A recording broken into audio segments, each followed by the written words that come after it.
네, 오늘은 창세기 5장입니다. 우리가 창세기 4장부터 보면은 4명의 중요한 인물이 나오는데 첫 번째가 바로 4장에 있는 아벨이에요. 이 생명의 노선을 따라 산 4명의 사람을 우리가 주목해 봐야 되는데 첫 번째 이제 아벨, 양을 쳤죠. 이것은 하나님의 목적을 따라서 양을 쳤다. 즉, 그리스도를 체험하고 또 그리스도를 살고 그리고 그리스도를 하나님께 제물로 드렸다는 것을 의미합니다. 자, 그리고 두 번째 사장의 인물이 에노스입니다. 에노스는 여호와 이름을 부르기 시작했죠. 이것은 여호와 하나님을 그의 모든 것으로 취했다는 것을 의미합니다. 가인의 후손과는 달리 가인의 후손은 하나님 없는 문화를 만들어냈잖아요. 그렇지만 그 셋의 후손인 에노스는 여호와의 이름을 부름으로 여호와 하나님을 그의 모든 것으로 취했다는 것을 의미합니다. 아멘. 그리고 이제 5장과 6장 이렇게 볼 때 이제 두 사람이 나오는데 이제 에녹과 노아입니다. 에녹은 하나님과 동행함으로 하나님에 의해서 데려감을 당했죠. 휴거되었습니다. 그리고 마지막 노아는 방주를 건축했습니다. 방주를 건축함으로 시대를 전환했어요. 아주 중요한 인물입니다. 노아. 이제 결론 짓는 인물이라고 할 수 있어요. 이제 창세기의 이 전반부에 있어서 방주가. 자, 그러면 5장을 읽어가면서 한번 이야기해 보겠습니다. 1절. 아담의 계보는 이러하다. 하나님은 아담을 창조하시던 때에 그를 하나님의 모양대로 만드셨다. 하나님은 그들을 남자와 여자로 창조하셨고 그들을 창조하시던 날에 그들에게 복을 주시며 그들의 이름을 아담이라고 하셨다. 자, 이때 그들은 아담과 하와를 가리키죠. 그 둘의 이름을 아담이라고 하셨다. 둘을 하나로 본 겁니다. 그러니까 창세기 1장 26절에 하나님께서 하나님의 형상과 모양대로 사람을 만들자 할 때 이 사람이라고 할 때 이 사람은 아담만을 가리키는 것이 아니다는 거죠. 이것은 하와도 포함하고 있다는 겁니다. 그래서 아담과 하와를 하나의 아담이란 한 사람으로 단체적인 사람으로 본 거예요. 자, 이것은 계시의 관점으로 본다면 아담은 그리스도, 하와는 교회죠. 그래서 둘이지만 사실상 그리스도와 교회는 하나라는 거예요. 아멘. 그 다음 3절입니다. 아담은 130년을 살다가 자기 형상에 따라 자기의 모양대로 생긴 아들을 낳고서 그 이름을 셋이라고 하였다. 아담은 셋을 낳은 다음 800년을 살면서 아들, 딸을 더 낳았다. 아담은 모두 930년을 살고 죽었다. 자, 몇 년 살았죠? 930년. 오래 살았죠. 요즘은 100년 이렇게 살잖아요. 근데 그 당시, 아담 당시에는 900년 이상 살았습니다. 그래서 21절까지 이렇게 보면 그 대부분의 사람들이 900년 이상을 살아요. 아담, 셋, 에노스, 게난, 마할랄렐, 야렛 이렇게 보면은. 그리고 이제 에녹이 나오는데, 자, 여기 한번 보시고요. 어쨌든 이 계보는 지금 가인의 어떤 그 계보는 여기 나오지 않아요. 가인의 후손은 다 이제 셋의 후손이 이렇게 나오고 있는데 이것은 구원받은 이들, 즉 생명의 노선을 따라 산 사람의 계보만 나오고 있고 그들의 연수만 나오고 있죠. 자, 이 말은 가인의 후손들, 즉 생명의 노선이 아닌 지식의 노선을 따라 산 사람들의 연수는 하나님께서 계수하지 않는다, 인정하지 않는다, 이런 어떤 의미가 내포되어 있다고 생각하시면 됩니다. 그러면 우리는 생명의 노선을 따라 살아야 합니다. 아멘. 자, 그 다음 22절을 넘어가서 읽겠습니다. 에녹은 무두셀라를 낳은 다음 300년을 하나님과 동행하면서 아들, 딸을 더 낳았다. 자, 몇 년을 동행했죠, 하나님과? 300년. 300년. 이 3절을 보면 총 365년을 살았어요, 에녹은. 그러니까 위에 있는 계보에 나오는 인물들은 900년 이상을 살았는데 에녹은 이제 적게 살았어요. 365년이니까. 근데 이때 이제 30년 살고 하나님께서 데려갔죠. 왜 데려갔나 하면 하나님과 동행했기 때문에 데려갔다 이렇게 나옵니다. 자, 그러면 24절 읽고 한번 이야기해 볼까요? 24절. 에녹이 하나님과 동행하더니 하나님께서 그를 데려가심으로 그가 잊지 않았다. 하나님과 동행했다는 말이 뭘까요? 자, 이것은 우리의 어떤 체험 가운데 이것을 생각해 봐야 합니다. 다만 도덕적으로 살았다, 또는 옳은 일을 행하며 살았다, 뭐 선하게 살았다, 이런 의미가 아니라요. 이 말 그대로 하나님 자신과 동행했다는 말이에요. 신약, 그러니까 하나님과 동행했다. 이렇게 walk with God인데, walk라는 이 말은 다만 뭐 행했다라는 것만 포함하는 것이 아니라 말하고 행동하고 생각하고 또 누군가를 사랑하고 미워하고 용서하고 이 모든 것들을 다 하나님과 함께 했다는 말이에요. 내 마음대로 한 게 아니라. 네, 거기에 하나님이 있었다는 겁니다. 그러니까 신약에 따라 말하자면 그 영을 따라 행한 거예요. 갈라디아서 5장 16절 한번 볼까요?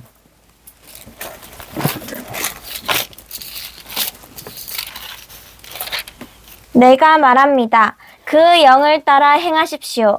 그러면 여러분은 결코 육체의 욕망을 채우지 않을 것입니다. 네, 그 영을 따라 행하십시오. walk by the Spirit입니다. 그 창세기에서는 walk with God이죠. 근데 신약의 이 서신서에서는 walk by the Spirit이에요. 그 영에 의해 행하라고 말합니다. 이때 그 영이 바로 하나님이에요. 과정을 거쳐 완결되신 하나님이에요. 이제 하나님이 우리의 영 안에 그 영으로 들어오신 겁니다. 그래서 고린도전서 15장 45절에 보면 마지막 아담은 생명 주시는 영이 되셨습니다 라고 나오죠. 그 마지막 아담, 예수 그리스도. 부활을 통해 생명 주시는 영. 이 영이 바로 그 영이에요. 더 스피릿입니다. 그 영이 우리의 영 안에 내주하고 있어요. 지금 모든 믿는 이들, 신약의 믿는 이들 안에는 더 스피릿, 그 영이 내주하고 있습니다. 우리 반드시 이것을 깨달아야 돼요. 깊이. 실제로 사람 안에, 사람의 영 안에 그 영, 더 스피릿이 내주하고 있다는 것을 알아야 합니다. 아멘. 그러면 우리는 외적인 규율이나 어떤 율법을 따라서 나의 노력으로 어떤 걸 지키는 것이 아니라 우리의 영 안에 있는 그 영의 인도를 따라야 된단 말이죠. 아멘. 마치 구약에 그 성막을 지었잖아요. 출애굽기에서 성막을 짓고 구름 기둥과 불 기둥의 인도를 따라서 그 성막이 움직였죠. 이 성막은 이스라엘 백성을 상징합니다. 신약에서는 믿는 이들을 상징해요. 이 성막이. 그러니까 믿는 이들은 구름 기둥과 불 기둥의 인도를 따라서 움직인다. 이 말은 신약에서는 바로 그 영을 따라 우리가 행하는 거예요. 그러니까 행한다는 말은 아까도 말했지만 우리의 말할 때도 우리는 그 영을 따라 말해야 돼요. 나의 명철한 생각을 따라 말하는 것이 아니라 우리는 누구를 사랑할 때도 그 영을 따라 사랑해야죠. 미워할 때도 마찬가지입니다. 그 영을 따라 미워해야 돼요. 그러니까 주님은 종교인들을 미워했죠. 그러니까 그 영이 미워하면, 주님이 미워하면 우리도 미워해야 됩니다. 예. 그 영이 용서를 하면 우리도 용서해야죠. 그 영이 용서하지 않으면 어떻게 해야 되죠? 우리도 용서하면 안 돼요. 용서를 한다고 다 좋은 게 아니라 또 사랑한다고 다 좋은 게 아닙니다. 주님이 사랑하지 않는데 우리가 사랑하면 되나요? 안 돼요. 그렇기 때문에 우리가 다만 선하고 착하고 사랑하면서 사는 것이 영을 따라 행하는 것이 아니라 영을 따라 행하는 것이 영을 따라 행하는 거예요. 아멘. 근데 우리 안에 이 영은 바로 하나님 자신이죠. 그 인격입니다. 우리는 우리 안에 내주하는 그 영을 따라 행하는 것을 훈련해야 됩니다. 아멘. 생명의 감각이에요. 이제 생명의 느낌. 우리 안에 있는 이 신성한 생명의 느낌을 따라 말하고 생각하고 행동할 줄 알아야 합니다. 아멘. 이것이 신약의 백성입니다. 자, 하여튼 그렇고요. 자, 다시 이제 돌아와서 이제 그 영을 따라 행하라 말했고 24절을 한번 읽어볼까요? 에녹이 하나님과 동행하더니 하나님께서 그를 데려가심으로 그가 잊지 않았다. 에녹입니다. 에녹이 하나님과 동행하더니 하나님께서 그를 데려갔다 이렇게 말하죠. 그러니까 데려갔다. 이게 무엇을 의미하죠? 휴거를 말하는 거예요. 최초로 휴거된 겁니다. 에녹이. 그러니까 신학자들이 이걸 보고 이제 휴거라는 단어를 사용했어요. 성경에는 휴거라는 단어, 랩처라는 단어가 안 나옵니다. 데려갔다는 말만 나오죠. 자, 자, 그래서 하나님께서 그를 데려갔는데 그 이유는 하나님과 동행했기 때문이에요. 이제 우리도 휴거 되려면 어떻게 되죠? 동행해야 돼. 근데 하나님과 동행해야 돼요. 신약에서 다른 말로 하면 우리는 그 영을 따라 행해야 합니다. 아멘. 그 영을 사용해야 돼요. 우리가 영을 따라 행하는 것을 여전히 알지 못한다면 우리는 여전히 구약 백성입니다. 여전히 외적인 어떤 규율 또는 라이프 스타디, 어떤 성경의 말씀을 나의 노력으로 지키려고 한다. 이것은 여전히 구약 백성이에요. 주님은 그 영으로 내 안에 살아있는 인격으로 오셨죠. 그럼 우리는 우리의 영 안에 살아야 합니다. 아멘. 네, 영을 따라 살아야 돼요. 그럴 때 하나님은 우리를 데려가신다는 거죠. 아멘. 할렐루야. 아멘. 자, 그래서 신약에서 이 휴거의 예를 한번 보겠습니다. 마태복음 24장 37절. 노아의 때와 같이 사람의 아들이 오는 것도 그러할 것입니다. 네. 계속 읽어볼까요? 40절까지, 41절까지. 왜냐하면 홍수가 나기 전에 사람들은 노아가 방주 안으로 들어가던 날까지 먹고 마시고 장가가고 시집갔으며 홍수가 나서 모든 것을 휩쓸어 갈 때까지 심판이 오고 있는 것을 알지 못하였는데 사람의 아들이 오는 것도 이와 같을 것이기 때문입니다. 그때 두 남자가 밭에 있는데 한 사람은 데려가고 한 사람은 남겨둡니다. 두 여자가 맷돌질을 하고 있는데 한 사람은 데려가고 한 사람은 남겨둡니다. 마태복음에서 이제 노아의 때를 가지고 왔습니다.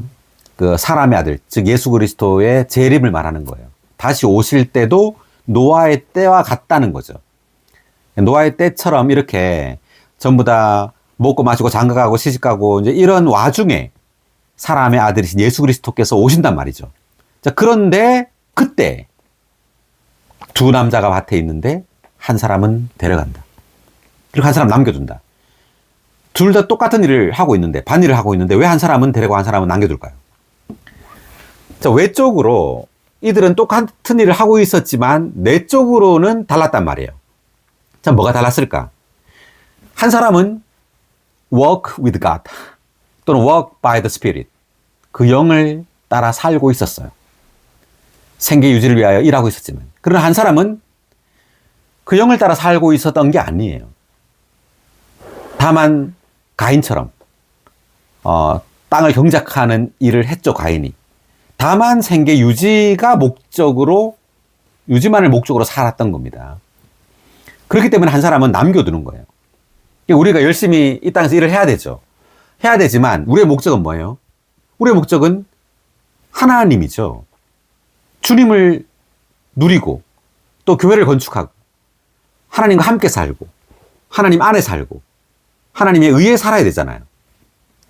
우리가 말을 할 때도 또는 직장에서 일을 할 때도 네, 그렇게 해야 되는데 그렇게 하지 않을 때 우리는 남겨진다는 거죠. 주님이 다시 오실 때 휴고되지 못하고. 예, 두 여자도 마찬가지고 맷돌질을 할 때 한 사람은 데려가고 한 사람 남겨둔다. 이것이 이제 휴거를 말하고 있는 겁니다.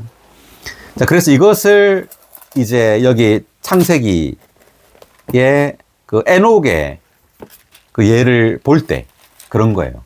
예를 볼 때 에녹은 하나님과 동행했잖아요. 네, 동행함으로 하나님께서 그를 데려갔죠. 네. 그러므로 그가 잊지 않았다. 이렇게 말했습니다. 할렐루야. 아멘. 자, 여기 한번 22에 1번 각주를 먼저 한번 읽어볼까요? 하나님과 동행하면서에 대한 각주. 하나님과 동행하는 것은 하나님을 우리의 중심과 모든 것으로 받아들이는 것이며 우리 자신의 관념과 갈망에 따라서 일하는 것이 아니라 하나님의 계시와 인도에 따라서 일하는 것이고 모든 일을 하나님과 함께하는 것이다. 이것은 우리가 자기를 부인하고 자아에서 나온 모든 것을 부인함으로써 그분과 하나가 되는 것을 의미한다. 네, 하나님과 동행한다는 것은 우리 자신을 부인하고 다만 영을 사용함으로 하나님과 하나 되는 것을 의미한다는 거죠. 그 다음 24에 1번 그를 데려가심으로에 대한 각주 읽어볼까요? 데려갔다. 에녹은 최초로 휴거된 사람이었다.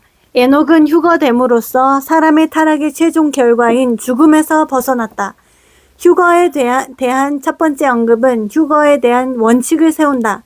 그 원칙은 휴거되는 것이 우리가 하나님과 동행함으로써 신성한 생명 안에서 얼마나 성숙했느냐에 달려 있다는 것이다. 네. 그러니까 사람의 타락의 최종 결과가 뭐냐면 죽음이에요. 그래서 이 땅에 있는 모든 사람 죽죠.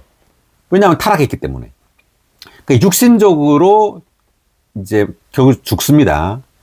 그렇지만 영적으로 말한다면 우리가 주님과 함께 동행하잖아요.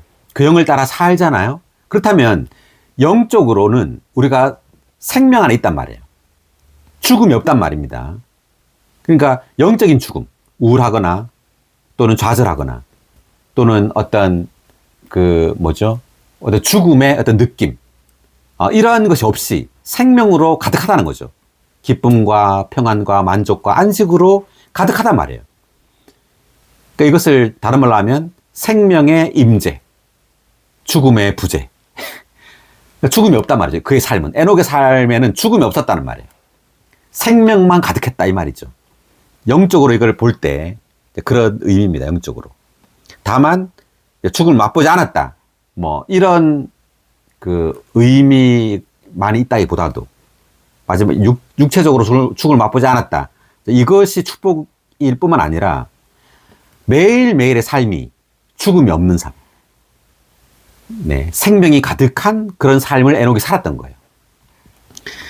자, 그리고 여기 보니까 그 휴거의 원칙은 우리가 하나님과 동행함으로써 신성한 생명 안에서 얼마나 성숙했느냐에 달려 있다는 것이다. 그러니까 결국 생명 안에서 우리가 살 때, 주님의 생명을 누릴 때, 우리는 생명 안에서 이제 기쁘고 만족하고 안식하는 삶을 살잖아요.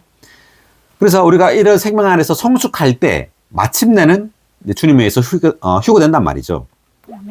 네, 그 다음 여기까지 읽을게요. 여기까지 읽고 나머지는 각자 읽어보시고, 자 25절 읽겠습니다. 무두셀라는 187년을 살다가 라멕을 낳았다. 무두셀라는 라멕을 낳은 다음 782년을 살면서 아들, 딸을 더 낳았다. 무두셀라는 모두 969년을 살고 죽었다. 무두셀라가 지금 중요한 인물인데 21절에 에녹은 65년을 살다가 무두셀라 낳았다 이렇게 나오잖아요. 근데 무두셀라가 27절에서는 969년을 살고 죽었어요. 자, 그러면 이 무두셀라라는 말의 뜻이 있는데 이 이름의 뜻이 뭐냐면 21의 1번 각자 한번 읽어볼래요? 무두셀라. 그가 죽을 때에 그것이 온다 라는 뜻이다. 예, 그것이 온다. 그가 죽을 때. 즉 969년을 살고 죽었잖아요. 요때에 그것이 온다. 그것이 뭐냐면 홍수가 온다는 뜻이에요. 노아가 600세 되던 때입니다. 노아가 600세 되던 그때가 무두셀라가 죽었을 때예요.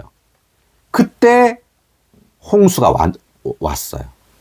계속 읽어보면 이 이름에는 예언적인 의미가 담겨 있다. 에녹은 자기 아들의 이름을 무두셀라라고 지음으로써 장차 무두셀라가 죽게 되는 해에 홍수가 날 것을 예언하였는데 그 해는 노아가 600세 되는 해였다. 네, 노아가 600세 되는 해에 홍수가 났어요. 근데 요때 무두셀라가 죽었다는 거죠. 그 다음 에녹은 하나님께 계시를 받아 하나님께서 경건하지 않은 모든 세대를 심판하실 것임을 알았다. 이러한 계시 때문에 에녹은 그 시대의 조류를 따르지 않고 하나님과 동행하게 되었으며 경건하고 거룩한 생활을 하게 되었다. 아멘. 네, 에녹은 이제 하나님께서 경건하지 않은 모든 세대를 심판하실 것임을 알았다는 거죠.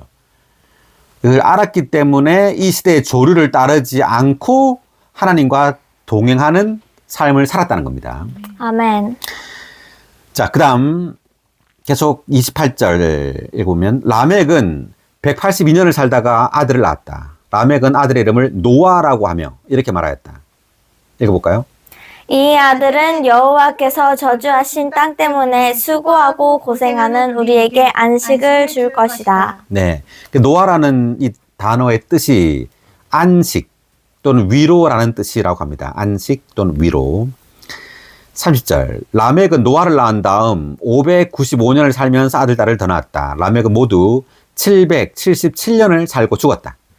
노아는 500세가 된 후에 셈과 함과 야벳을 낳았다.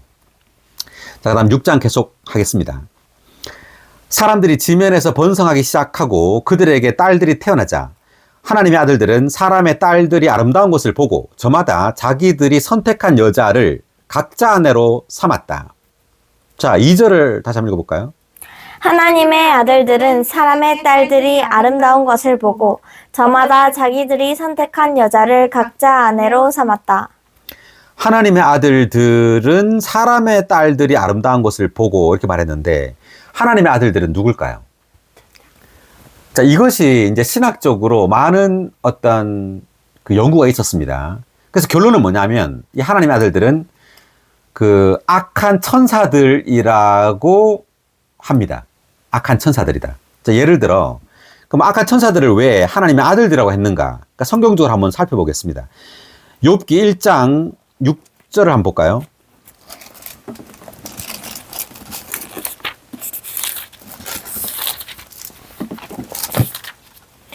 하루는 하나님의 아들들이 와서 여호와 앞에 섰는데 사탄도 그들 가운데 와 있었다. 다시 한번 읽어볼까요? 하루는 하나님의 아들들이 와서 여호와 앞에 섰는데 사탄도 그들 가운데 와 있었다. 네. 하나님의 아들들이 와서 여호와 앞에 섰다 이렇게 말했죠. 사탄도 그들 가운데 와 있었다 이렇게 말합니다. 그래서 이때 하나님의 아들들은 바로 천사들을 가리킨다. 6의 1번 각주 읽어볼래요? 하나님의 아들들은 천사들이다. 1장 6절부터 8절까지의 장면은 욥을 두고 하늘에서 열린 두 차례의 회의 가운데 하나를 묘사하고 있다. 네. 그러니까 욥을 두고 하늘에서 열린 두 차례 회의 가운데 회의에 지금 하나님의 아들들 그리고 사탄을 참석시킨 겁니다. 지금 욥기에 아주 재밌는 장면인데 자 그리고 한 구절을 더 보겠습니다. 유다서 신약 요한계시록 바로 앞에 6절 유다서는 한 장밖에 없기 때문에 6절입니다. 자기들의 위치를 지키지 않고 자기들의 거처를 떠난 천사들을 그날의 심판 때까지 영원히 결박하여 어둠 아래 가두셨습니다. 네, 자기들의 위치를 지키지 않고 자기들의 거처를 떠난 천사들을 이렇게 말하죠. 천사들을 큰 날의 심판 때까지 영원히 결박하여 어둠 가운데 가두셨다 이렇게 말했고 7절 읽어볼까요? 계속. 소돔과 고모라 그리고 그 주변 도시에 사는 사람들도 그들과 마찬가지로 음행에 빠져 색다른 육체를 따라가다가 영원한 불의 형벌을 받음으로써 하나의 본보기가 되었습니다. 소돔과 고모라 우리가 이제 창세기에 나중에 보게 되는데 이들도 그들과 마찬가지로 할 때 이 그들이 바로 이 타락한 천사들을 가리키는 거 위에 있는 천사들. 여기 각주를 한번 보겠습니다. 6의 1번 각주를 제가 한번 읽어볼게요. 셋째 줄부터. 자, 타락한 천사들은 그들이 원래부터 가졌던 존엄과 지위를 지키지 않고 하늘에 있는 자기들의 거처를 버리고 노아의 때 땅에 내려와 사람의 딸들과 음행하였다 이렇게 되어 있습니다. 그죠? 자, 그래서 7의 1번 각주도 한번 읽어볼까요? 1번이 그들과 마찬가지로 할 때 천사들과 마찬가지로 음행에 빠져 소돔과 고모라. 즉 앞절에 언급된 타락한 천사들과 동일한 방식으로 이것은 앞절에 있는 천사들이 창세기 6장 2절에 있는 하나님의 아들들이었다는 것을 증명한다. 네, 창세기 지금 우리가 읽은 6장 2절에 있는 하나님의 아들들이라고 말한 이들이 바로 타락한 천사들이라는 것을 증명한다는 거죠. 이게. 그 다음. 그들은 사람의 몸을 입고 사람을 아내로 취했으며 천사들인 자신들과는 색다른 육체인 인간들과 음행을 하였다. 네. 그러니까 사람의 몸을 입었다는 거죠. 이 천사들이. 그래서 자신들과는 색다른 육체인 인간들과 음행을 하였다 이렇게 나오죠. 그 다음.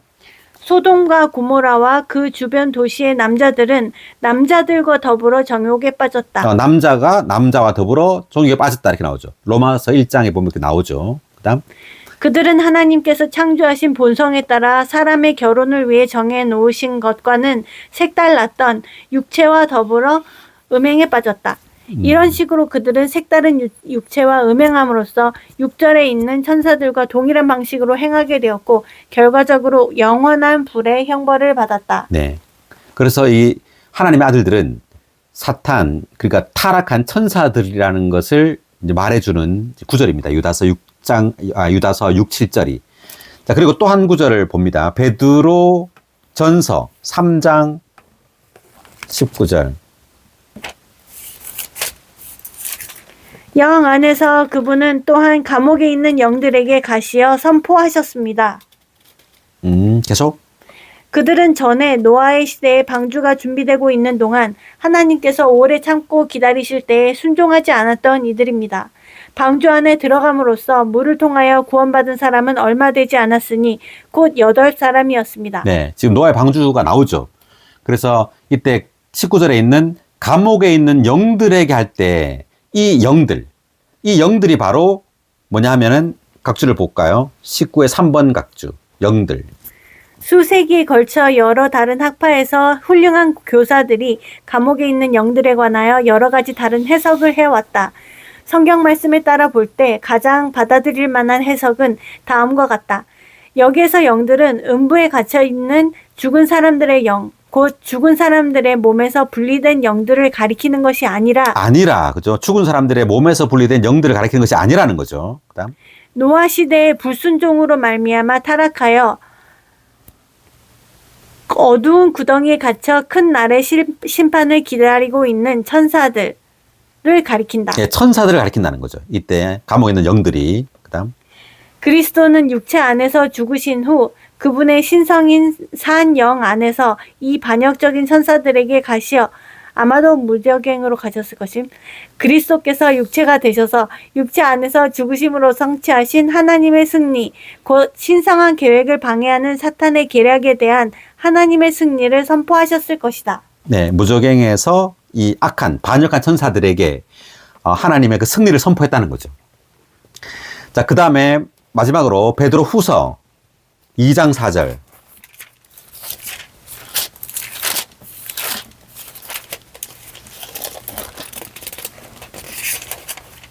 하나님은 죄를 지은 천사들을 아끼지 않으시고 타르타로스에 던지시어 어두운 구덩이에 내버려 두심으로써 심판 때까지 갇혀 있게 하셨습니다. 네, 죄를 지은 천사들을 아끼지 않으시고, 이때 죄를 지은 천사들이 바로 창세기의 6장에 나오는 그 하나님의 아들들이에요. 자, 이들을 죄를 지은 천사들이라고 표현한 겁니다. 그래서 결론적으로 이렇게 말하자면 창세기 6장 2절에 있는 이 하나님의 아들들은 바로 타락한 천사들이다. 이 악한 천사들이 사람의 몸을 취해서 사람의 딸들과 불법적인 결혼을 한 거예요.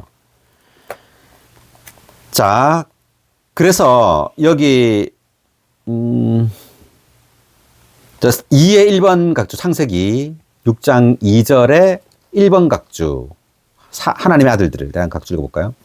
여기에서 하나님의 아들들은 타락한 천사들을 가리킨다.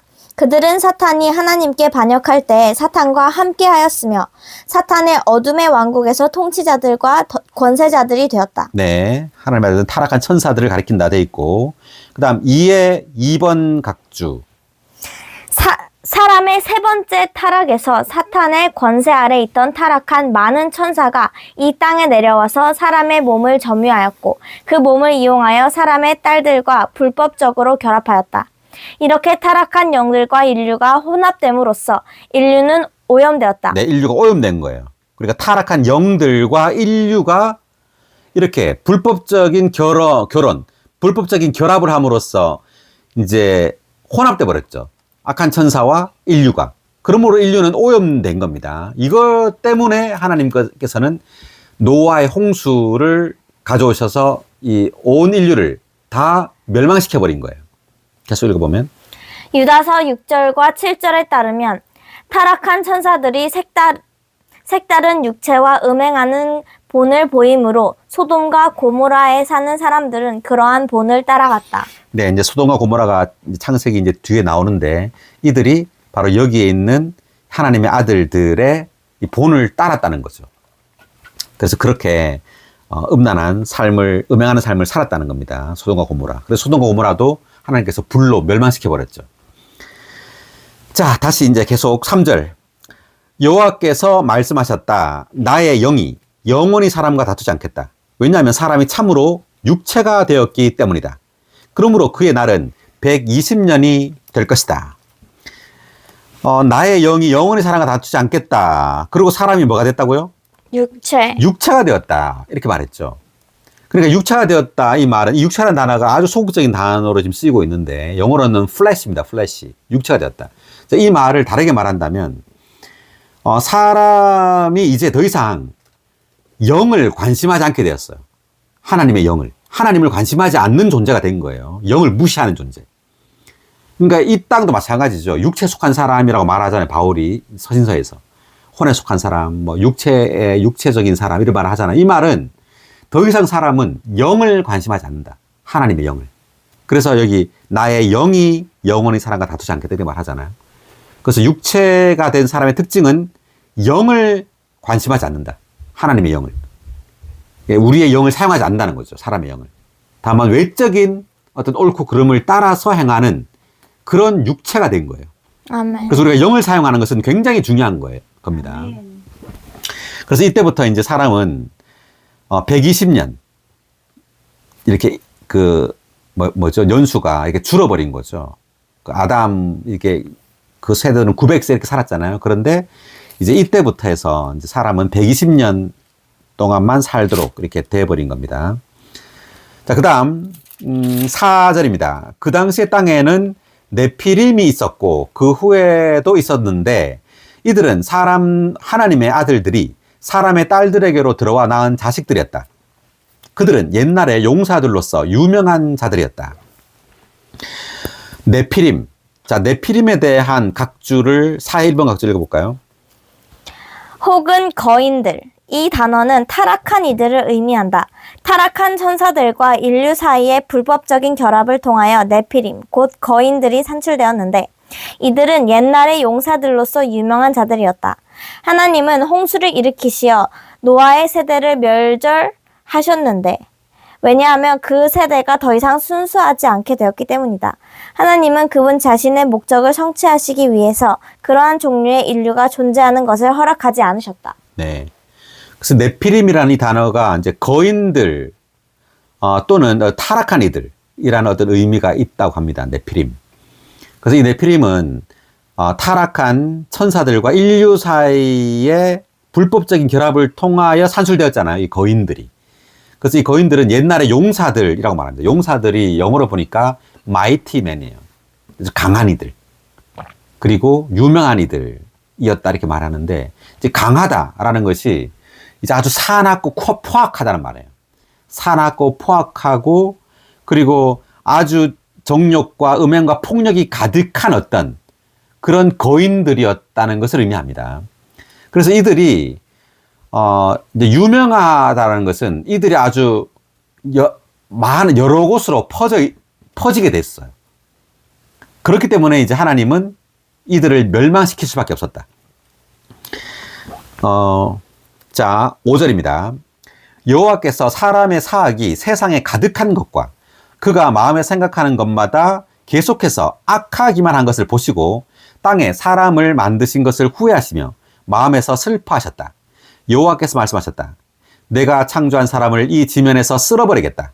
사람부터 짐승과 기어다니는 것과 하늘의 새까지 쓸어버리겠다. 왜냐하면 내가 그것들을 만든 것이 후회스럽기 때문이다. 할렐루야. 아멘. 그리고 이제 홍수를 이제 내리는데, 자, 8절 계속 보면, 그러나 노아는 여호와 앞에 은총을 입었다. 다시 한번.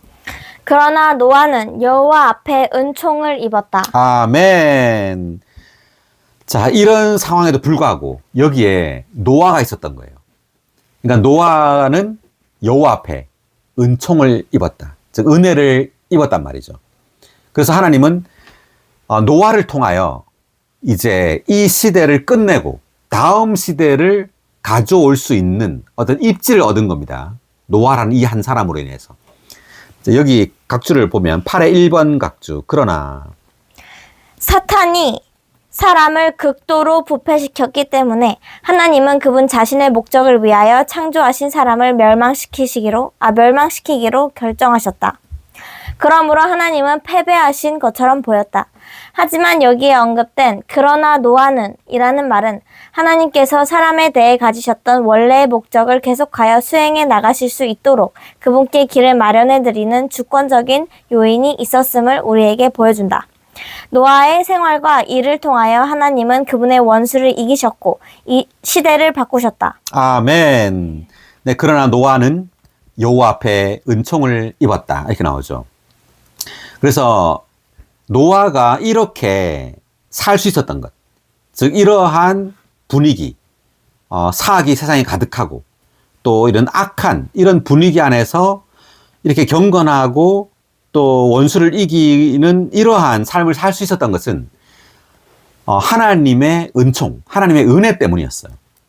하나님의 은혜가 노아와 함께 했기 때문에 노아는 이런 시대의 조류를 이기고 살 수 있었던 거죠. 아멘.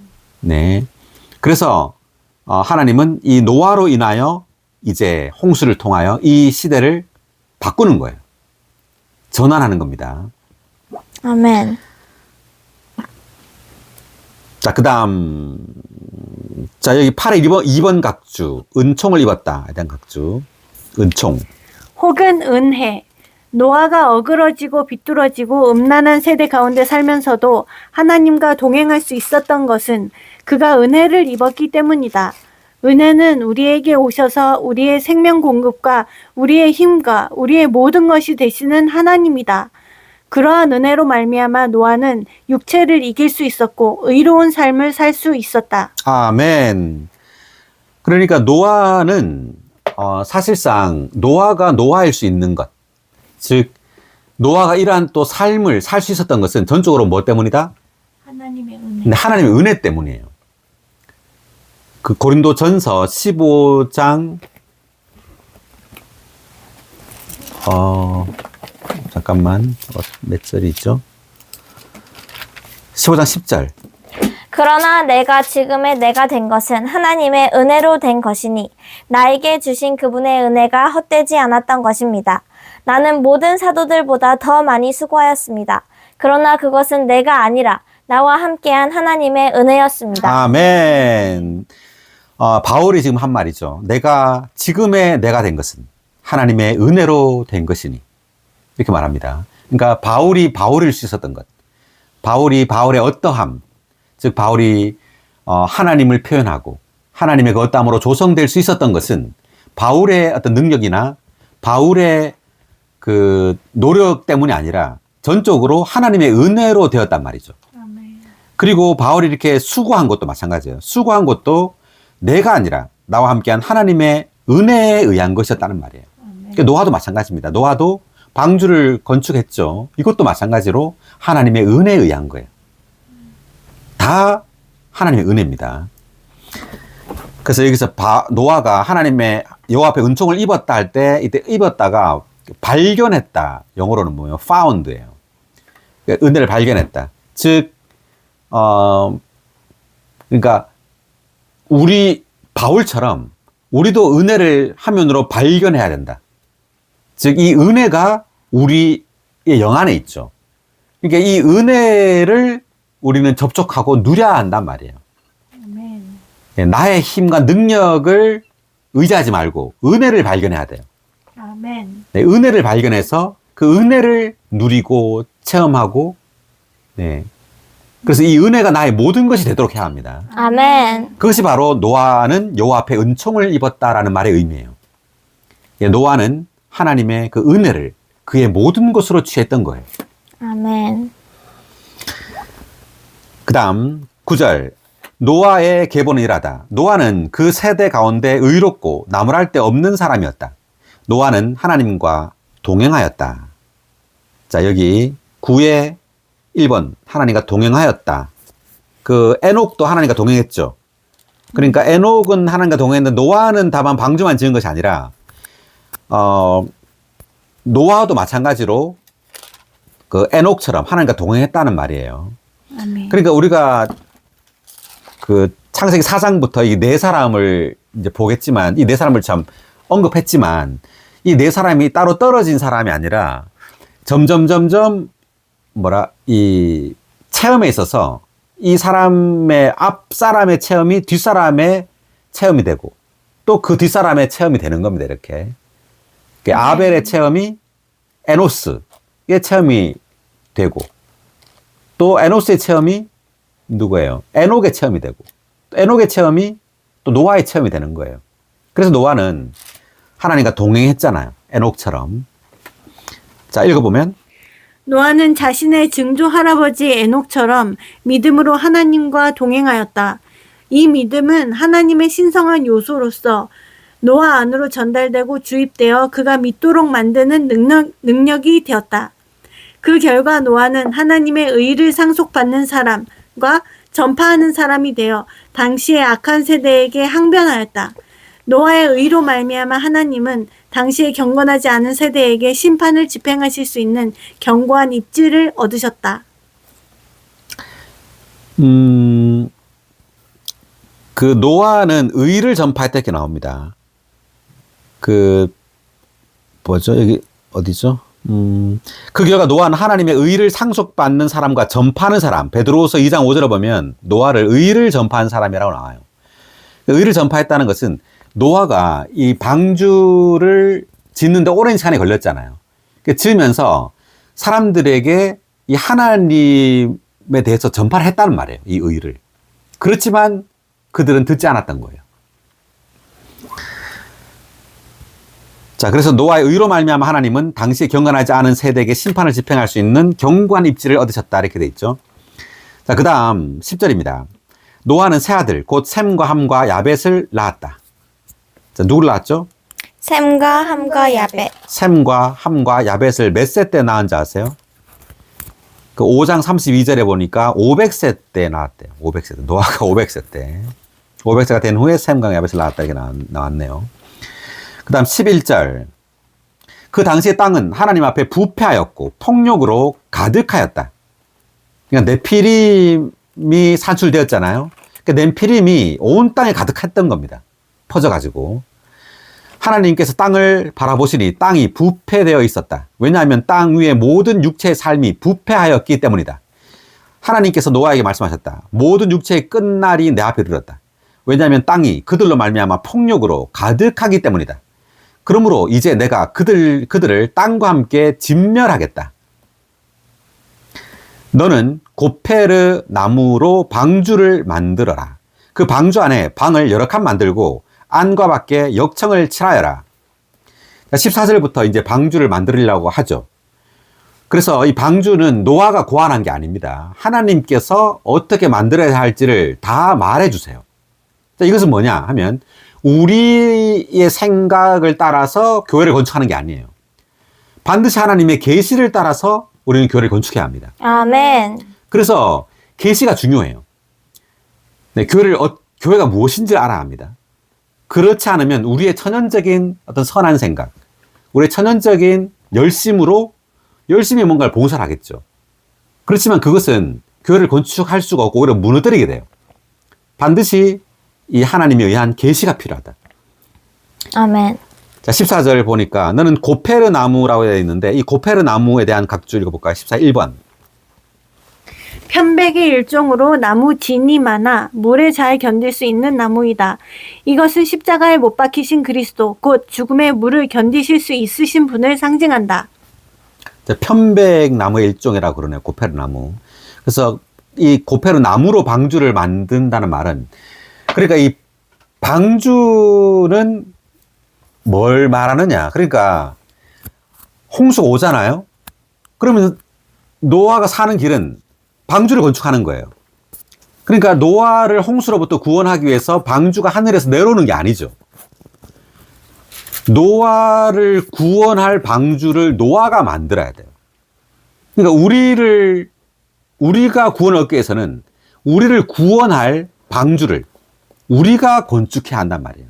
아멘. 아멘. 우리가 건축한 방주, 이 방주가 뭘까요? 그리스도입니다. 그리스도.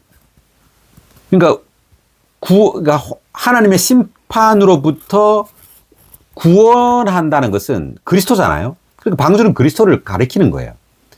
그런데 이 그리스도가 하늘에서 내려오는 것이 아니라 우리가 건축해야 돼요. 만들어야 됩니다. 다시 말하면 우리가 체험한, 우리가 누린 그 그리스도가 우리를 구원할 방주가 된다는 뜻이에요. 아멘. 뭐라고요?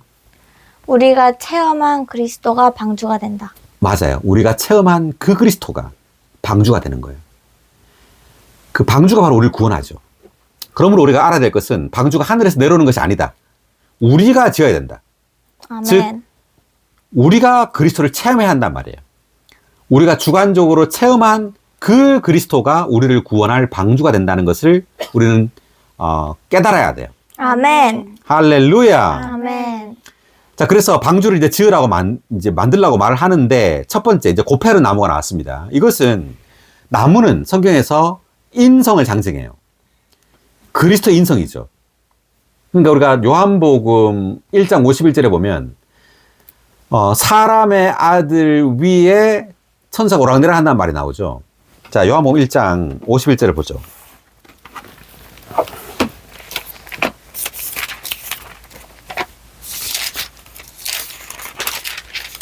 예수님께서 또 그에게 말씀하셨다. 내가 진실로 진실로 여러분에게 말합니다. 여러분은 하늘이 열리고 하나님의 천사들이 사람의 아들 위에 오르락 내리락 하는 것을 보게 될 것입니다.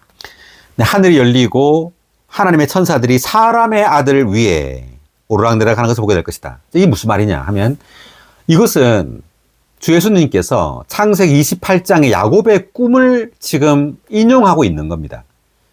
야곱이 꿈을 꾸고 난 다음에 무슨 꿈을 꿨냐면 사다리 꿈을 꿨죠.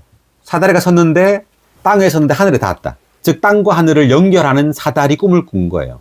이 사다리가 지금 누구란 말이에요. 여기 보니까 사람의 아들이신 예수라는 것을 예수님께서 지금 설명하고 있는 겁니다.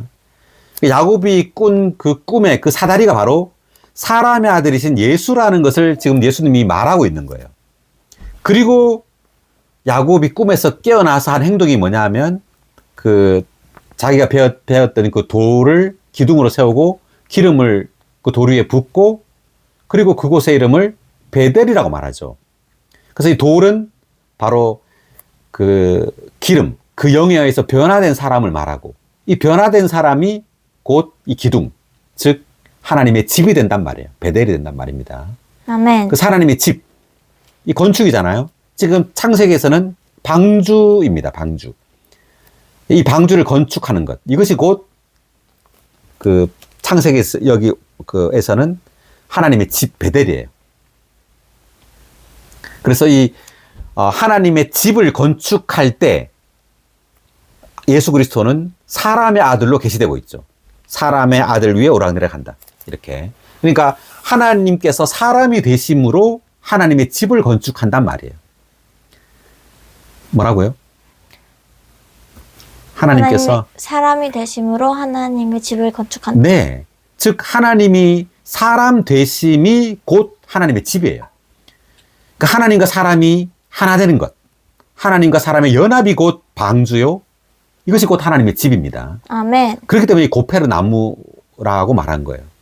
고페르 나무. 예수 그리스도의 그 인성. 그러니까 신성이 인성과 하나 될 때 방주로 건축된다. 이런 뜻이고요. 여기 이제 14에 2번 각주. 방주에 대한 각주. 그리스도의 예표인 방주는 다만 개인적인 그리스도의 예표일 뿐만 아니라 단체적인 그리스도, 곧 그리스도의 몸이며 세 사람인 교회의 예표이기도 하다. 네.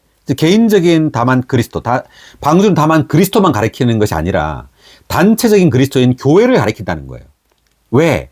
우리가 지금 방주를 건축하잖아요. 그러니까 우리가 체험한 그 그리스도가 바로 단체적인 그리스도죠. 우리를 포함한 그리스도잖아요. 그렇기 때문에 이 방주는 다만 그리스도, 그 개인만을 가리키는 것이 아니에요. 이 방주는 건축된 그리스도, 즉 단체적인 믿는 이들을 포함한 그리스도입니다. 아멘. 그 다음 방주를 건조하는 것은 단체적인 그리스도를 건축하는 것을 보여주는 예표이며 이 단체적인 그리스도는 하나님과 함께 일하는 사람들에 의해 그리스도의 풍성의 요소라는 건축 재료로서 건축된다. 노아는 방주를 건조하고 방주 안으로 들어감으로써 하나님께서 홍수로 악한 세대를 심판하실 때 구원받았을 뿐만 아니라 그 세대에서 분별되어 새 시대 안으로 들어가게 되었다. 마찬가지로 우리는 교회를 건축하고 또 교회 생활 안으로 들어감으로써 하나님께서 대환난을 통하여 오늘날의 악한 세대를 심판하실 때 구원받고 그 세대에서 분별되어 새 시대인 천년 왕국 시대로 들어가게 될 것이다. 아멘. 근데 이제 교회 시대에서 우리는 왕국, 천년왕국 시대로 들어가게 되는 것을 지금 예표하는 겁니다, 이게. 왜냐하면 노아의 가족, 8가족 외에는 다 죽죠. 모든 인류가 죽어요. 새로운 시대가 시작되는 거죠. 마찬가지로 교회 시대를 끝내고 하나님은 이제 왕국 시대, 천년왕국 시대를 가지고 오는 거예요. 그래서 우리가 아까 마태복음 봤지만 노아의 때를 말하면서 사람의 아들이 오는 것, 주님의 재림을 말했잖아요. 그러니까 주님의 재림이 올 때 이제 다음 시대는 왕국 시대가 온다는 거죠. 아멘. 자, 이것을 위해서 시대를 전환하기 위해서 하나님은 노아에게 방주를 건축하라고 한 겁니다. 다만 노아의 가족을 구원하기 위한 것이 아니에요. 겉으로 볼 때는 노아의 8가족을 구원하기 위해서 방주를 지으라고 한 것처럼 보이죠. 그렇지만 그런 것이 아닙니다. 그것은 아주 얄팍한 어떤 이해예요. 노아에게 방주를 건축하라고 한 것은 시대를 전환하기 위해서요. 아멘. 그러니까 노아가 방주를 안 지었다면 홍수는 오지 않아요. 다르게 말하면. 방주를 건축했기 때문에, 다시 말하면 그리스도의 몸인 교회가 건축되었기 때문에 그리스도가 오시는 거예요. 아멘. 그래서 하나님은 노아와 같은 이런 시대를 전환하는 사람이 필요합니다. 아멘. 이 시대를 끝내고 왕국 시대를 가져오기 위해서 노아와 같은 이기는 자가 필요해요. 할렐루야. 아멘.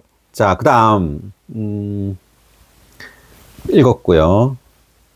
자, 그 다음 여기 이제 역청을 치래라 그랬는데, 이 역청이라는 이 단어는 이제 속죄라는 어떤 뜻이 있어요. 그러니까 역청을 방주의 안팎으로 치렀다는 것은 그리스도의 피를 상징하는 겁니다. 자, 여기 역청에 대한 그 각조가 있죠. 3번 각주. 이 절에 있는 역청이라는 단어의 히브리어 어근과 구약에 사용된 속죄라는 단어의 히브리어 어근은 주로 덮음을 의미한다. 네, 덮음을 의미한다 이렇게 됐죠. 여기에서 역청은 그리스도의 구속하는 피를 보여주는 예표인데 이 피는 하나님의 건축물의 안과 밖을 덮었다. 네. 그 역청은 그리스도의 피예요. 구속하는 피를 예표하는 겁니다. 자, 그 다음 계속.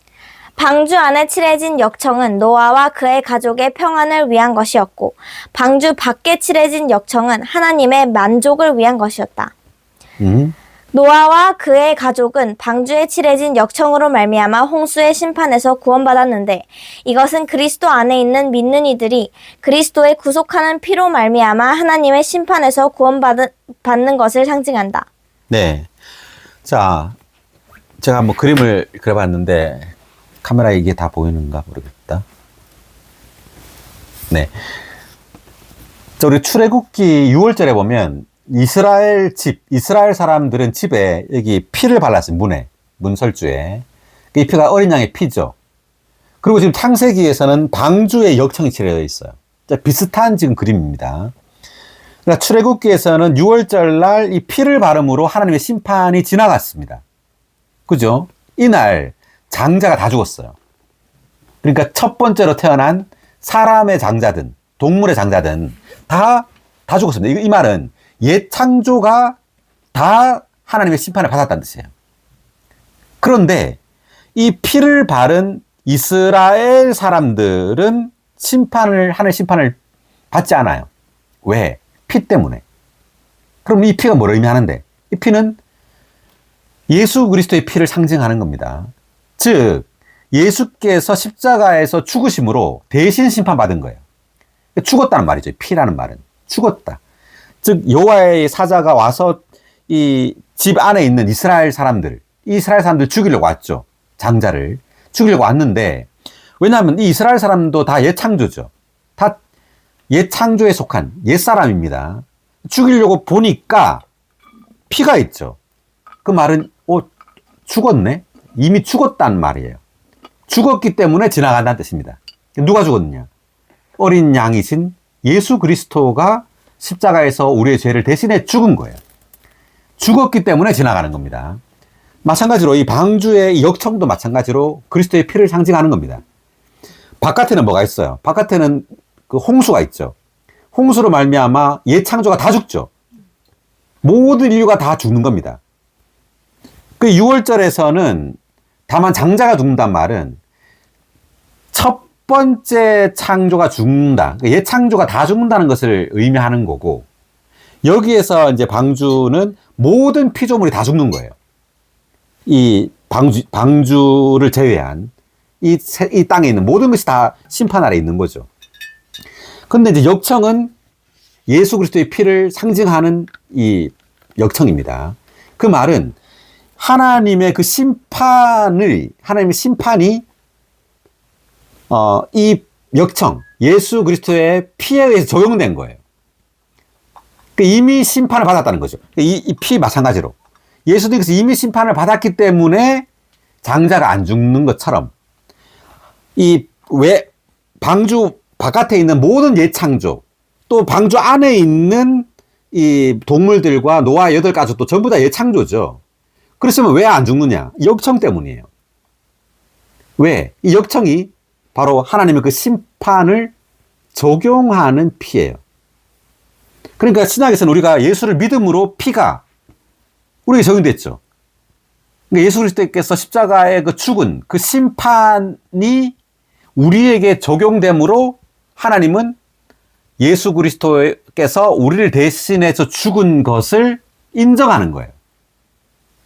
그래서 피는 적용입니다. 우리는 믿음으로 그 피가 우리에게 적용된 거예요. 하나님의 심판이, 다르게 말하면 하나님의 심판이 우리에게 적용된 거예요. 아멘. 자, 요 그림 이제 비슷하다 이거죠. 자, 그래서 그 14절 지금 읽었고요. 자, 계속 읽었네. 계속 읽어보면. 방주에 칠해진 역청이 노아와 그의 가족에게 효과가 있으려면 그들은 반드시 방주 안에, 즉 방주와의 연합 안에 있어야 한다. 네, 방주 안에 들어갔다는 말은 방주와 연합되었다. 즉 그리스도와 하나 되었다는 걸 말하는 겁니다. 우리가 예수 그리스도를 믿었을 때 우리는 그리스도 안으로 들어갔죠. 아멘. 그리스도 하나 된 거예요. 하나 되었을 때 바로 이 피가 우리에게 적용되는 겁니다. 뭐 따로 피를 적용하는 것이 아니라, 예수 그리스도를 믿음으로 그리스도 안으로 들어가는 순간 이미 그 예수 그리스도의 안에, 그리스도는 그 피를 가진 예수 그리스도예요. 아멘. 그다음. 마찬가지로 그리스도의 피를 통한 구속이 우리에게 적용되려면 우리는 반드시 그리스도 안에, 즉 그분 안으로 믿어 들어가 그분과의 연합 안에 있어야 한다. 아멘. 네, 즉 그리스도를 믿는다는 것은 그리스도와 연합되는 거예요. 그리스도와 하나 되는 겁니다. 아멘. 아멘. 자, 그 다음 15절. 너는 방주를 이렇게 만들어라. 방주의 길이는 300규빗이고 너비는 50규빗이며 높이는 30규빗이다. 여기 이제 방주의 길이가 나오는데 300 그리고 50 그리고 30. 3과 5라는 숫자가 나와요. 3이라는 숫자는 3일 하나님. 3일 하나님이라는 그 숫자입니다. 하나님의 숫자. 그리고 5라는 숫자는 1 더하기 5. 여기 손가락을 보면 1 더하기 4죠. 1 더하기 4. 1 더하기 5가 아니라 1 더하기 4. 4는 사람. 하나는 유일하신 하나님. 손가락이 참 아주 기묘하게 이렇게 돼 있죠. 그래서 하나님과 사람이 연합되었다. 그래서 이 5라는 숫자는 하나님과 사람의 연합을 가리키는 숫자입니다. 여기 숫자에 대해서 한번 보죠. 5의 2번 각주. 여기에서 방주의 치수를 이루고 있는 숫자인 3과 5는 하나님의 건축의 기본 숫자이다. 숫자 3은 3일 하나님, 즉 그분 자신을 사람 안으로 분배하시는 3일 하나님을 상징한다. 네, 3은 3일 하나님인데 왜 하나님이 셋이서 하나일까? 다만 창조주, 유일하신 하나님만 있으면 되는 거 아닌가? 아니에요. 신약을 보면 아버지, 아들, 성령으로 하나님이 구성되어 있죠. 왜 하나님은 아버지, 아들, 성령으로 되어 있는가? 이것은 하나님 그분 자신을 분배하기 위해서요. 사람 안으로 역사에 넣기 위해서 하나님은 아버지, 아들, 성령으로 우리에게 들어오시는 겁니다. 아멘. 네, 그래서 숫자 3은 삼일 하나님, 즉 그분 자신을 사람 안으로 분배하시는 삼일 하나님을 상징한다 되어 있습니다. 아멘. 그다음 숫자 5는 4 더하기 1로 이루어지는데 숫자 4는 하나님의 피조물 가운데 하나인 사람을 상징하고 숫자 1은 유일하신 하나님을 상징한다. 숫자 3과 5가 상징하는 것은 삼일 하나님과 사람이 연합되었다는 것이다. 이것이 하나님의 건축이다. 네, 그래서 5는 4 더하기 1. 그래서 하나님의 피조물인 사람, 그리고 유일하신 하나님. 그래서 하나님과 사람이 연합되었다 이 말이죠. 그 다음 방주의 치수는 숫자 3과 5의 10배 혹은 100배의 수로 이루어져 있다. 숫자 10은 완전함을 상징하고 숫자 100은 충만함을 상징한다. 이것은 하나님의 건축이 삼일 하나님과 사람의 완전하고도 충만한 연합임을 의미한다. 300 규빗이잖아요. 그리고 50 그리고 30 규빗이잖아요. 그래서 10과 이제 100이 있는데 10은 완전함, 100은 충만함을 상징한다는 거죠. 그래서 하나님의 이 건축이, 즉 방주가 삼위 하나님과 사람의 완전하고도 충만한 연합임을 의미한다 이렇게 되어 있습니다. 그래서 우리는 하나님과 계속해서 하나 돼야 됩니다. 아멘. 네, 영을 사용함으로 계속해서 하나님을 접촉하고 하나님을 누려야 되죠. 그러면 그럴수록 우리는 방주로 건축되어지는 거예요. 아멘. 그 다음 16절입니다. 그 방주에 빛이 들어오도록 창을 내되 맨 위에서 위로 한 규빗을 올려 완성하고 방주 옆쪽에는 입구를 내라. 그리고 그 방주를 아래층과 둘째 층과 셋째 층으로 만들어라. 한번 읽어볼까요?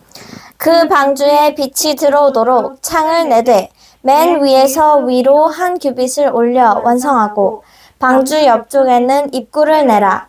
그리고 그 방주를 아래층과 둘째 층과 셋째 층으로 만들어라. 자, 여기 위에는 창을 냈습니다. 창은 뭘 위한 거죠? 빛을 위한 거죠. 빛. 그리고 입구, 엔터런스는 사람이나 어떤 동물이 들어오도록 하기 위한 거죠. 창.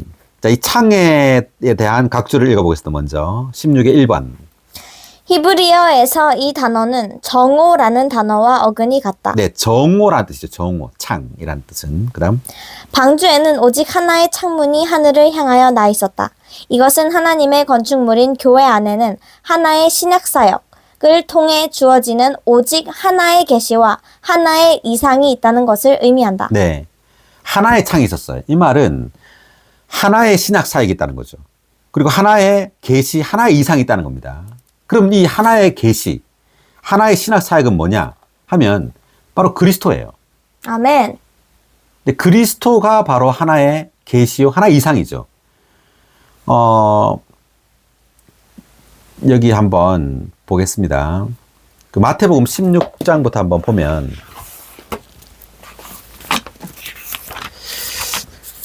자, 주님께서 물으시죠. 그 15절, 심지어 15, 16절. 예수님께서 그들에게 그러면 여러분은 나를 누구라고 합니까? 라고 하시니 시몬 베드로가 대답하였다. 주님은 그리스도이시요 살아계신 하나님의 아들이십니다. 아멘. 여기서 주 예수님께서 가장 중요한 질문을 하세요. 뭐냐면 여러분은 나를 누구라고 합니까? 라는 질문이죠. 예수님을 누구라고 생각하냐는 거죠.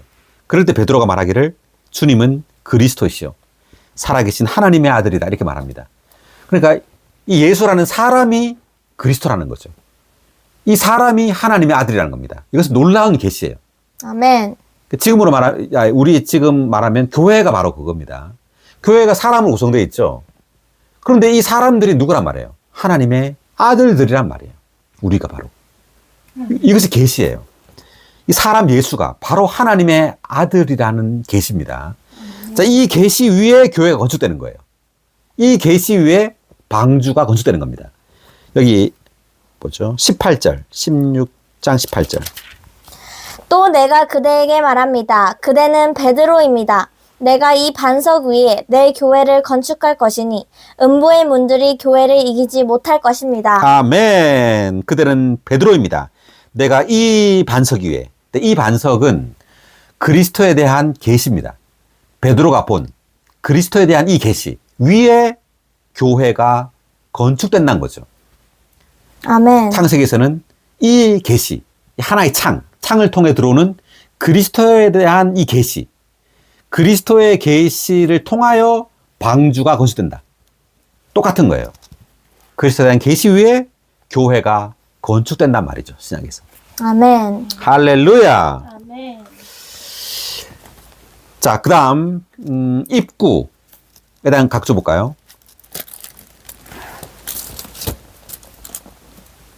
16의 2번 각주. 방주에는 오직 하나의 입구, 곧 하나의 문이 있었다.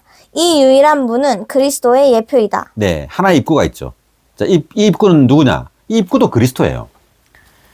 그 요한복음 10장 9절에 보면 내가 문이니 이 말이 나오죠. 내가 문이다. 그리스도가 곧 문이에요. 그리스도를 통해 들어오죠, 우리는. 그리스도를 믿음으로 들어오는 겁니다. 그리고 요한계시록 21장 21절에도 진주문이 나오죠. 이 진주문 또한 죽고 부활하신 그리스도예요. 네. 그래서 이 유일한 문도 바로 이 그리스도다라는 거죠. 아멘. 그 다음에 방주를 아래층, 둘째층, 셋째층으로 만들어라 이렇게 되어 있는데 세 층으로 되어 있다. 이 말은 그리스도가 또한 삼일 하나님이라는 말이에요. 또한 체험면에서 우리는 삼일 하나님을 체험함으로 방주로 건축된다는 뜻이에요. 아멘. 네, 방주가 세 층으로 되어 있다. 이 말은 그리스도가 바로 삼일 하나님이시다 라는 것을 말해주고 있고, 또한 우리는 이 아래층, 둘째층, 셋째층을 또한 체험해야 한다. 그래서 여기 보니까 16의 3번 각주 아래층, 둘째층, 셋째층 읽어볼까요? 방주의 세 층은 우리의 체험 면에서 본 삼일 하나님을 상징한다. 아래층은 그 영을 상징하는데 그 영은 우리에게 먼저 오셔서 우리를 아들께로 이끄신다.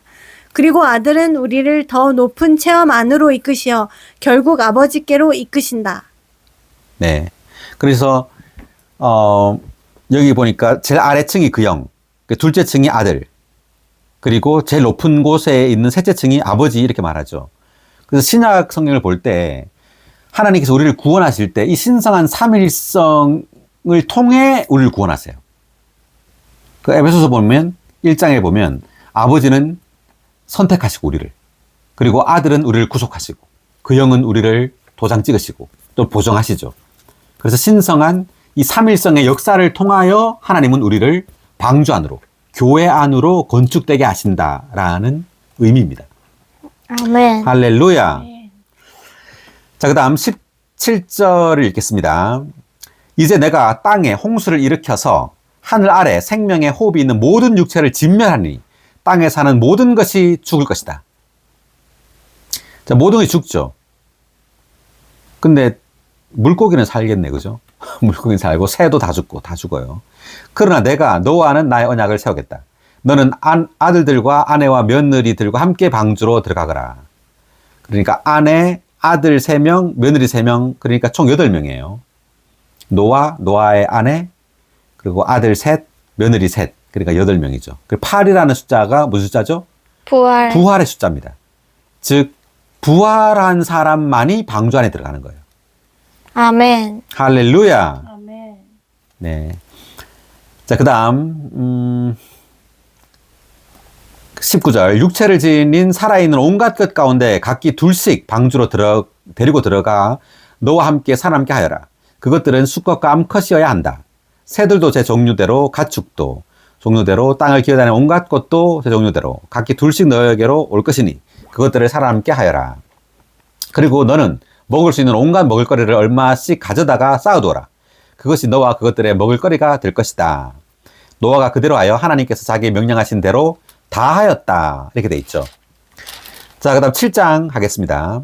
자, 7장에서 중요한 그 구절만 한번 보면 7장 4절을 보니까 이제 7일이 지나면 내가 40일 동안 밤낮으로 땅에 비를 내려 내가 만든 모든 생명체를 지면에 쓸어버리겠다. 자, 며칠 동안 비가 내렸죠? 40일. 자, 40일 동안 밤낮으로 비가 내렸는데 우리가 저번에 창세기 1장을 할 때요. 그림을 제가 그렸었죠.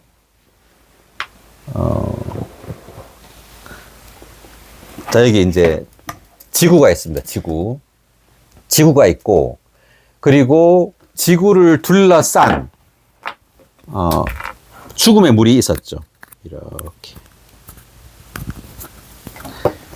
창세기 1장 2절에 보면 땅이 어둠과 죽음의 물로 덮여 있었다 그랬죠. 이렇게 물로. 지구를 물로 덮여 있었습니다. 자, 그런데 물과 물 사이에 찬공이 생기라 이렇게 말했습니다. 그래서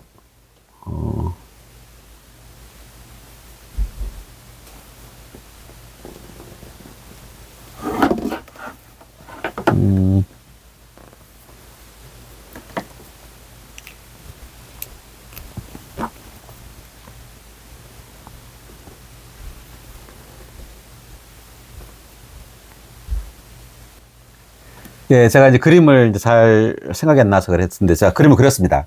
그 창세기 1장에서, 지금 이게 지구고요. 그리고, 물과 물 사이에 찬공이 생기라 했는데, 찬공이고 하늘이죠. 그래서 이렇게 있었는데, 셋째 날, 이 물이 한 곳으로 모이게 되고, 육지가 드러났죠. 셋째 날에. 자, 그렇게 된 상황에서, 즉, 이제 요렇게 된 상황입니다. 잠깐 일시정지해 보면, 네, 그러니까 3일째 되는 날 묻이 땅이 드러나고 요 물이 한 곳으로 모여서 이제 여기 바다가 돼 있죠. 자, 지금 이런 상황에 지금 창세기 노아의 홍수 때 이런 상황이었어요. 그런데 요 위에 지금 찬공 위에 물이 지금 이제 덮고 있죠, 이렇게. 이 물이 노아의 홍수 때 쏟아져 내린 겁니다. 창공 위에 있던 이 물이 노아의 홍수 때 쏟아져 내린 거예요. 그래서 여기서 태양 빛이 물층을 통과해서 지구에게 비추어주고 있었어요. 그래서 이 물층이 태양에서 오는 빛의 그 나쁜 어떤 그 요소를 다 제거하고 거르고 지구로 비추었기 때문에 지구는 아주 좋은 환경 가운데 살 수 있었던 겁니다. 그런데 노아의 홍수 때 여기에 있는 이 창공 위에 있는 물이 다 이 땅으로, 지구로 쏟아내려지는 바람에 이제 이 창공 위에 있는 이 물층이 없어진 거예요. 자, 요렇게 아시면 되고요. 그래서 40일 동안 이 밤낮으로, 땅에 비가 내려진 겁니다. 그래서 모든 생명체가 다 죽은 거죠. 계속해서 7장 이제 4절을 보니까 노아는 여호와께서 자기 명령하신 대로 다 실행하였다. 땅 위에 홍수가 난 때는 노아가 몇 세? 600세 되던 해였다. 홍수가 나던 때가. 7절에 보니까 노아는 아들들과 아내와 며느리들과 함께 홍수를 피하려고 방주 안으로 들어갔다 이렇게 나오죠. 그리고 쭉 내려오면 16절 보니까 이제 동물들 이렇게 다 들어가고 16절 보니까 하나님께서 노아에게 명령하신 대로 육체를 지닌 모든 것의 숫것과 암컷이 방주 안으로 들어간 것이다. 노아가 들어가자 여호와께서 문을 닫으셨다. 자, 누가 닫았다고요? 문을? 여호와께서 닫으셨다. 이 말에 의미가 있어요. 노아가 들어가고 노아가 닫으면 되는데 왜 여호와께서 문을 닫으셨을까? 자, 이것은 우리가 한번 구원을 받잖아요. 주님을 믿어서 주님 안으로 들어가면 나올 수 없다는 뜻이에요. 우리의 힘으로는. 한 번 구원받으면 어떻다고요? 영원한 구원이라는 뜻이에요. 자, 요한복음 10장 28.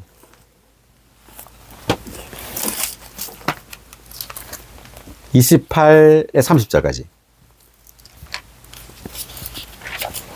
나는 그들에게 영원한 생명을 줍니다. 그들은 영원히 멸망하지 않을 것이며 아무도 그들을 내 손에서 빼앗아가지 못할 것입니다. 아멘. 그들을 나에게 주신 내 아버지는 모든 것보다 크시니 아무도 그들을 내 아버지의 손에서 빼앗아갈 수 없습니다. 나와 아버지는 하나입니다. 아멘. 할렐루야. 예, 나는 그들에게 영원한 생명을 줍니다. 그들은 영원히 멸망하지 않을 것이며 아무도 그들을 내 손에서 빼앗아가지 못할 것입니다. 아멘. 그러니까 한 번 구원 얻으면 우리는 영원히 멸망하지 않는다는 겁니다. 그래서 여호와께서 문을 닫으셨다. 그 다음, 그러니까 누구도 이 구원을 빼앗아가지 못한다. 이 말이죠. 아멘. 네, 그 다음 로마서 8장 35.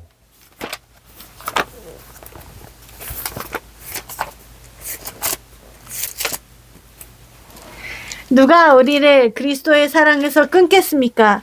환난이겠습니까? 공경이겠습니까? 박해이겠습니까? 굶주림이겠습니까? 헐벗음이겠습니까? 위험이겠습니까? 칼이겠습니까? 네.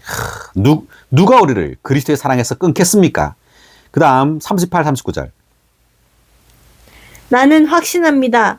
죽음이나 생명이나 천사들이나 권세자들이나 현재일이나 장래일이나 능력들이나 높음이나 깊음이나 다른 어떤 피조물이라도 우리 주 그리스도 예수님 안에 있는 하나님의 사랑에서 끊을 수 없을 것입니다. 아멘. 아멘. 나는 확신합니다. 죽음이나 생명이나 천사들이나 권세자들이나 현재이나 장래이나 능력이나 높음이나 깊음이나 다른 어떤 피조물이라도 우리를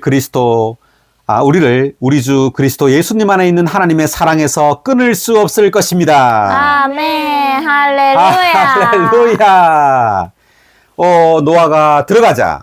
여호와께서 문을 닫으셨다. 아멘. 여호와께서 문을 닫으셨다. 아멘. 할렐루야. 놀랍습니다. 자, 16의 1번 각주 닫으셨다. 노아가 방주 안으로 들어간 것은 우리가 그리스도 안으로 들어간 것에 대한 예표이다. 하나님께서 방주의 문을 닫으신 것은 우리가 그리스도 안으로 들어가는 것은 자유롭지만 일단 그리스도 안으로 들어간 다음에는 나갈 길이 없다는 것을 가리킨다. 일단 그리스도 안으로 들어간 다음에는 나갈 길이 없다는 것을 가리킨다. 아멘. 일단 우리가 주 예수님 안으로 믿어 들어가면 우리는 하나님에 의해 주 예수님 안에 갇히게 되어 그분에게서 나갈 길이 없다. 아멘. 우리는 하나님에 의해 주 예수님 안에 갇히게 돼요. 그분에게서 나갈 길이 없다. 아멘. 할렐루야. 할렐루야. 엄청납니다. 여호와께서 문을 닫으셨다. 자, 그 다음 8장으로 넘어가겠습니다. 8장. 자, 8장에서도 8장 4절을 읽어보면 일곱째 달 곧 그 달 11의 날에 방주는 아라랏의 산들 위에 멈추게 되었다. 그러니까 아라랏 산에 이제 방주가 멈췄어요. 멈췄는데 여기 한번 4의 1번 각주 읽어볼까요?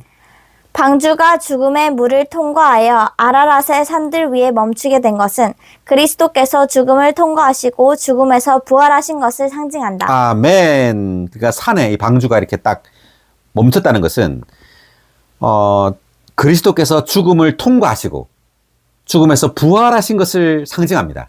아멘. 네. 그 아라랏 산 이렇게 보니까 그 지금의 그 튀르키예, 옛날 이름 터키입니다. 터키에 있는 산이에요. 이 아라랏 산이. 찾아보니까 해발 5,137m랍니다. 그 한라산이 한 2,000m 정도 된다고 하네요.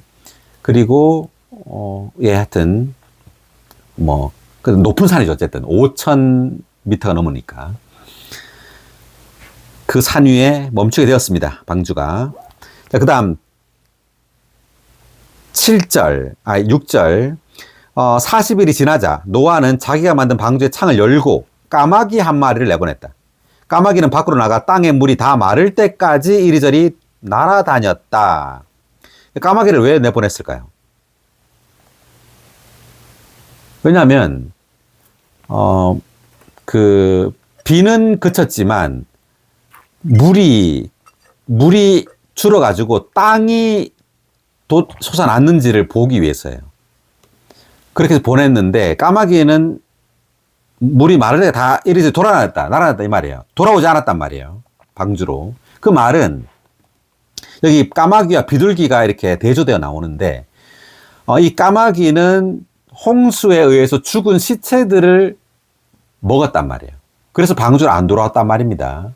그래서 이 까마귀는 믿는 이지만 죽음을 먹고 사는 믿는 이들을 상징해요. 여기 레위기 11장 15절을 한번 볼까요? 여기 보면 그 부정한 새로 까마귀가 나옵니다. 각종 모든 까마귀와 이제 11장 이제 15절에 모든 까마귀가 나오죠. 그런데 13절 그 앞 구절을 보면은 새들 가운데 너희가 혐오스럽게 여겨야 할 것들은 이러하다 하고 쭉 이러한 것들은 혐오스러운 것이니 먹어서는 안 된다 하고 쭉 나오다가 이제 까마귀가 나오는 겁니다. 그러니까 까마귀는 혐오스러운 동물이에요. 부정한 동물이란 말이죠. 그래서 이 까마귀는 여기 이 각주를 한번 볼까요? 7의 1번 각주 까마귀. 까마귀는 동물의 사체, 즉 죽음을 먹기 때문에 부정한 새이다. 까마귀는 하나님께 심판받은 세상을 사랑해 세상으로 돌아가 죽음에 속한 것들을 먹는 육체에 속한 믿는 이들을 상징한다. 네, 이 까마귀는 하나님께 심판받은 세상을 사랑해 세상으로 돌아가 죽음에 속한 것들을 먹는 육체에 속한 믿는 이들을 상징한다 이렇게 되어 있습니다. 예수를 믿었지만 여전히 이들은 세상을 사랑한다는 거죠.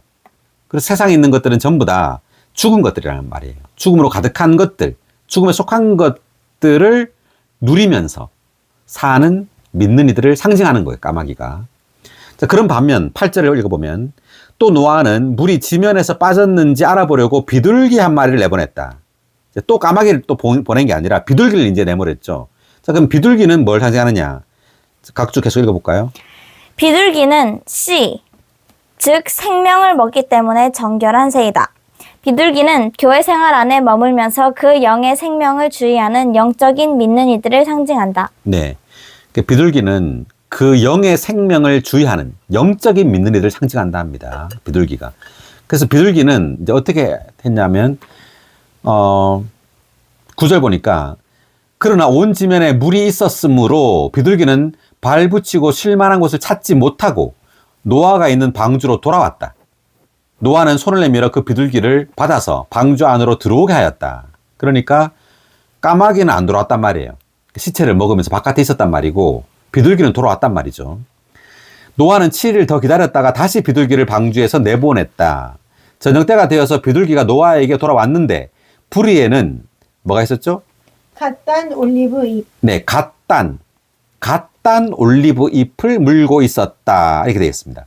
그래서 노아는 땅에서 물이 빠진 것을 알았다. 그래서 갓단 올리브 잎, 이게 이제 중요한 겁니다. 이게 뭐냐 하면, 올리브 나무는 그 영을 상징해요. 그 영을 상징합니다. 올리브 기름이잖아요. 올리브 기름으로 이스라엘 백성들이 그 등불에 기름도 넣고 이렇게 합니다. 그래서 올리브 나무는 그 영을 상징해요. 그리고 이제 잎이라는 것은 어떤 생명을 상징하고. 그래서 갓단 올리브 잎이라는 것은 아주 신선하고 새로운 그 영의 생명을 상징하는 겁니다. 여기 이제 각주를 볼까요? 11의 1번. 올리브 나무는 그 영을 상징하며 신선한 올리브 잎은 그 영의 새 생명을 상징한다. 네, 그 영의 새 생명, 신선한 생명을 상징하는 거예요. 그다음. 그러므로 올리브 잎은 생명의 표시이다. 우리는 비둘기가 돼야 되겠죠. 까마귀가 아니라. 우리는 이 세상을 누리며 사는, 이 세상의 그 죽음에 속한 것들을 누리며 사는 믿는 이가 아니라 생명을 누리는 신성한 생명. 아주 신성한 이 그 영의 생명을 누리는 믿는 이여야 합니다. 아멘. 할렐루야. 네, 그 다음 이제 쭉 내려와서 이제 18절을 보니까 그래서 노아는 아들들과 아내와 며느리들과 함께 밖으로 나왔다 이렇게 돼 있죠. 자, 18의 1번 각주 나왔다에 대한 각주 읽어볼까요? 방주에서 나온 사람은 8명이었다. 그리스도는 주의 첫날, 즉 한 주가 지나가고 새로운 한 주가 시작되는 8째 날에 부활하셨다. 네, 주님은 8째 날에 부활하셨죠. 그 8째 날이라는 것은 그 다음 첫째 주죠. 한 주가 지나고 그 다음 첫째 날이에요. 8번째 날이. 그 말은 첫 번째 한 주는 예창조의 한 주예요. 예창조의 시간이 지나가고 이제 새 창조의 시작이 온 거예요. 주님의 부활로 말미암아 8째 날이. 그 다음. 그러므로 숫자 8은 부활을 상징한다. 교회를 구성하는 모든 믿는 이는 그리스도의 부활 안에 포함되었기 때문에 모두가 부활한 사람들이다. 따라서 홍수가 있은 후에 노아와 그의 가족의 생활은 그리스도의 부활 안에 있는 교회 생활을 상징한다. 이것은 교회 생활의 시이다. 아멘. 홍수가 있은 후에 노아와 그의 가족의 생활은 그리스도의 부활 안에 있는 교회 생활을 상징한다. 이렇게 돼 있죠. 자, 그 다음 계속해서 보면 각주. 8사람은 방주가 홍수를 통과할 때에나 방주가 산 위에 멈추게 되었을 때에도 방주 안에 있었다. 그러므로 방주가 체험한 모든 것은 또한 방주 안에 있던 8사람이 체험한 것이기도 하였다.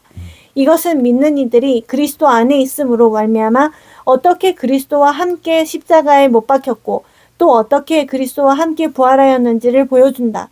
우리는 그리스도 안에 있기 때문에 그분의 체험이 우리의 체험이 된다. 할렐루야. 네, 우리는 그리스도 안에 있기 때문에 그리스도의 그 체험이 우리의 체험이 되는데 그리스도의 주된 체험은 그리스도의 죽음과 부활이에요. 우리는 그리스도의 죽음과 함께 죽고 옛사람이 죽고 부활과 함께 새 사람으로 사는 겁니다. 아멘. 할렐루야.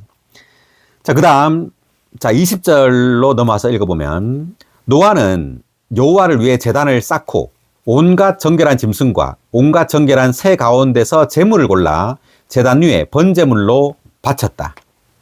그래서 방주에서 나와서 한 첫 번째 일이 여호와를 위해 제단을 쌓았어요. 그리고 제물을 바친 겁니다. 그 제단과 이 제물, 이것이 의미하는 것이 있어요.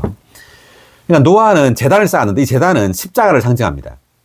그럼 십자가는 뭘 의미하느냐 하면 우리가 아무것도 아니고 아무것도 할 수 없다는 것을 상징해요. 우리는 십자가에 못 박혀야 한다는 것을 의미합니다. 우리는 십자가에 못 박힐 때 제물, 그리스도를 우리의 모든 것, 우리의 어떤 누림으로 누리는 거예요. 그리스도를 제물로 드리는 겁니다. 그러니까 우리가 아무것도 아니고 아무것도 할 수 없다는 걸 모를 때는 우리의 천연적인 힘과 능력을 사용하겠죠. 그렇지만 우리 자신이 아무것도 할 수 없다는 것을 깨달을 때 우리는 주님을 의지하죠.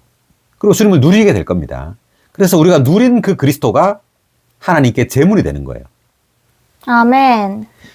자, 여기 각주 20의 1번 각주 제단 그리고 제단에 대한 각주 읽어볼까요?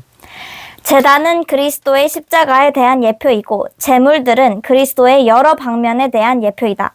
제단을 쌓은 것과 그 제단 위에 제물을 바친 것은 십자가를 통하여 그리스도를 하나님께 바치는 것을 상징한다. 교회 생활 안에서 우리가 해야 할 첫 번째 일은 하나님을 위해 일하는 것이 아니라 십자가로 가서 끝나는 것이다. 그러고 나서 우리는 그리스도를 체험해야 하고 우리가 여러 방면으로 체험한 그리스도를 하나님의 만족을 위해 하나님께 바쳐야 한다. 아멘.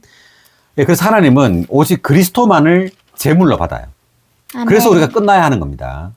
우리의 노력이나 우리의 수고, 또 우리의 어떤 지혜, 우리의 능력, 이러한 우리의 성품, 우리의 미덕을 제물로 받지 않아요. 오직 하나님은 우리가 체험한 그리스도만을 제물로 받습니다. 아멘. 할렐루야. 할렐루야. 그래서 노아는 제단을 쌓고 그리고 제물을 하나님께 바친 거예요. 네, 오늘 창세기 지금 5장부터 8장까지를 마쳤습니다. 길었는데 수고하셨습니다. 다음 시간에 창세기 9장을 하겠습니다. 수고하셨어요.